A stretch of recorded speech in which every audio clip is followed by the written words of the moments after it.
Shalom à toi, bien-aimé, dans le Seigneur. Bienvenue sur Psalmist Kingdom, l'endroit où l'adoration prend tout son sens, enracinée dans la parole, nourrie par l'Esprit et offerte à Dieu avec sincérité.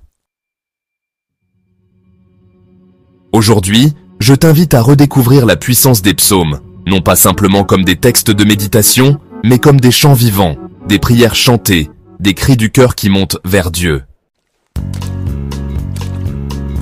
Les psaumes ne sont pas de simples poèmes anciens, ce sont des chants d'adoration, de combat, de repentance, de confiance, écrits pour être proclamés, chantés, vécus.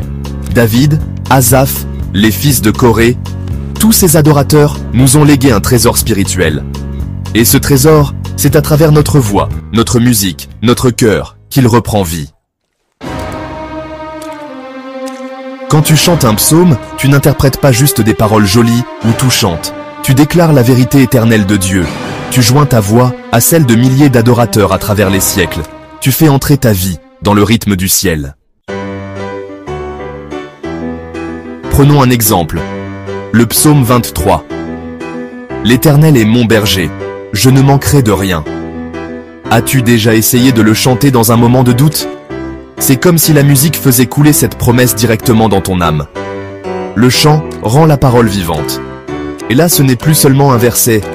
C'est une arme, c'est une lumière, c'est une confession de foi. Autre exemple, le psaume 91. Celui qui demeure sous l'abri du Très-Haut repose à l'ombre du Tout-Puissant. Quand tu le chantes, tu déclares ta protection en Christ. Tu n'as pas besoin de beaucoup de mots, la parole suffit. Mais quand tu la chantes avec foi, elle devient un bouclier spirituel. Tu n'as pas besoin d'être un chanteur professionnel. Tu n'as pas besoin d'un micro ou d'un public. Là où tu es, dans ta chambre, dans ta voiture, pendant ta marche, tu peux chanter un psaume. Et tu entres dans une dimension d'adoration authentique, biblique et puissante. Ce que je t'encourage à faire aujourd'hui, c'est de commencer à composer, fredonner, ou simplement psalmodier les psaumes. Lis un verset et laisse-le devenir une mélodie.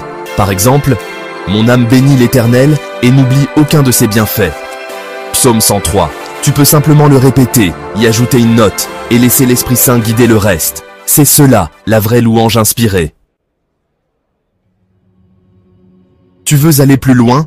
Prends un psaume chaque semaine, médite-le, écris ce que tu ressens et chante-le.